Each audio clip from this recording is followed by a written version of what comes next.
Have you ever pondered what truly makes us happy? What is the source of that elusive feeling of contentment that humans universally seek? This profound question has been analyzed and scrutinized across ages, cultures, and philosophies. But the answer does not reside within the chalky confines of our educational institutions or within the highbrow debates of.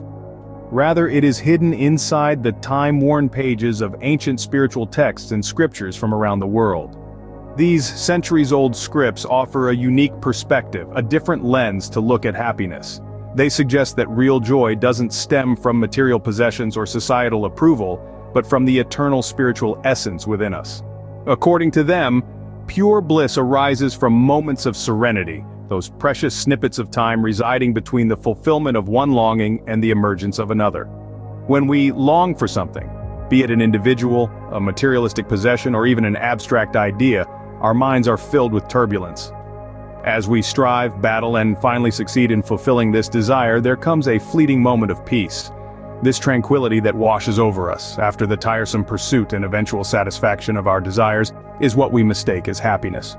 This, to spiritual wisdom, is what we perceive as happiness. However, it's essential to understand that not all individuals respond to the same objects of desire. A person's joy can be derived from a variety of sources, be it a successful transaction or the acquisition of a much sought-after item. Hence, it's clear that the origin of happiness doesn't exclusively stem from external circumstances or material possessions. Consider, for instance, the inherent peace experienced during sleep. It's something universally anticipated, isn't it? This state of profound enjoyment, where our minds are momentarily liberated from all thoughts, wants, and worries, is truly remarkable. We remain blissfully unaware of our identities, socio-economic conditions, or intellectual prowess, and yet, we are at our absolute happiest. This serene bliss during sleep suggests a significant revelation. Happiness springs forth from within us. If we could consciously nurture this state of tranquility, even during our waking hours, we could unlock a higher form of bliss, entirely cognizant and alert. Sadly, our minds tend to remain in a state of perpetual agitation, endlessly pursuing novel desires in vain pursuit of happiness.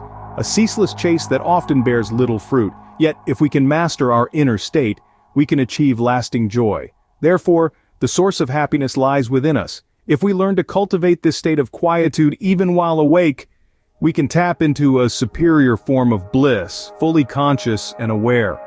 Unfortunately, our minds are often in a state of constant restlessness, ceaselessly chasing after new desires in a futile quest for happiness. Indeed, satisfying our needs through personal exertion and an insightful intellect is acceptable. But it's absolutely fundamental to perpetually reassess if the realization of these coveted aspirations genuinely ushers in joy. It's necessary to constantly scrutinize whether the pain and discomfort surpass the delight procured. If the balance tilts towards the former, a critical evaluation of whether the endeavor is indeed worth the strain becomes imperative. The sages and scholars of yore, with their vast ocean of wisdom and experience, propose a fascinating theory. They postulate that happiness, in its purest essence, can be quantified in the form of a ratio. This intriguing ratio is derived by dividing the count of dreams and aspirations fulfilled by the aggregate count of desires we foster within the deepest recesses of our hearts. Let's visualize this through a simple example. Imagine a scenario where out of 30 of your heart's desires, only 10 see the light of day. In this case, the happiness index or score, worked out as per the aforementioned formula, comes out to be 33%. Conversely, if all of the 10 desires you have are realized, the happiness quotient shoots up to 100%. However, here's a thought-provoking twist in this tale of desires and happiness. If we master the art of having no cravings or yearnings at all, our happiness transcends all boundaries and becomes infinite. It's possible for an individual, ensconced amidst a multitude of alluring items and pursuits, to discover no semblance of happiness within these distractions, even though their sense of ego may remain amplified. This intriguing concept is rooted in the idea that materialistic provisions, regardless of their appeal or lavishness, do not guarantee contentment or a sense of fulfillment. Often, the most extravagant delights can prove to be hollow, their charm ephemeral and fleeting, leaving behind a void that's difficult to fill. Simultaneously, it's equally interesting to observe how a serene and tranquil mind can derive profound pleasure from the most unassuming experiences. A modest meal, for instance, can turn into a veritable feast if one's mind is at peace, embodying a level of satisfaction otherwise unattainable in a state of unrest. This distinct dichotomy between the material and the ethereal, the visible and the invisible, signifies the essence of the Vedanta philosophy. The Vedanta philosophy, a well-regarded school of Hindu thought, asserts that an omnipotent consciousness resides within each of us. This consciousness, which constitutes our real self, is not just an abstract concept, rather it's a tangible presence felt through introspection and self-awareness. This consciousness, according to Vedantic theory, is an abundant reservoir of bliss, a repository joy that is more readily accessed, understood, and experienced when the mind is at peace. The Vedanta philosophy leads us to the conclusion that an all-powerful consciousness resides within each of us, constituting our real self. This consciousness is the storehouse of bliss, more readily experienced in a quiet mind. As we journey from a peaceful mind to the path of true happiness, let's reflect on the significance of simplicity and gratitude. Both these attributes play a crucial role in embracing happiness. Simplicity is not just about minimalism, it's about making room for what truly matters. It entails shedding excess baggage, decluttering our surroundings, and letting go of negativity. It advocates focusing on the pivotal elements that enrich our lives. Allowing us to live, on the other hand, is acknowledging the gifts that life has bestowed upon us.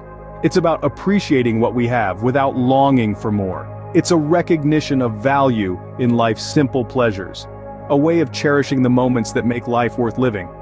It's about acknowledging the good that's present in our lives, the good that sometimes goes unnoticed. By practicing gratitude, we allow ourselves to unlock the fullness of life. We turn our existing into sufficiency, amplifying the joy derived from them. Remember, the connection between happiness and gratitude is inversely proportional. It isn't happiness that fuels gratitude, but gratitude that fuels happiness. Reflect on your reasons to be grateful today. Simple act can shift your happiness paradigm. And if you've enjoyed this journey so far, don't forget to like, share, and subscribe to our channel for more insightful content. In conclusion, the key to true happiness lies in minimalistic living and appreciating the simplicity of our existence. By eliminating the excess, we create space for clarity and calm. This is the time-tested approach to discovering the essence of joy, a treasure that is not hidden in the external world, but is nestled deep within us.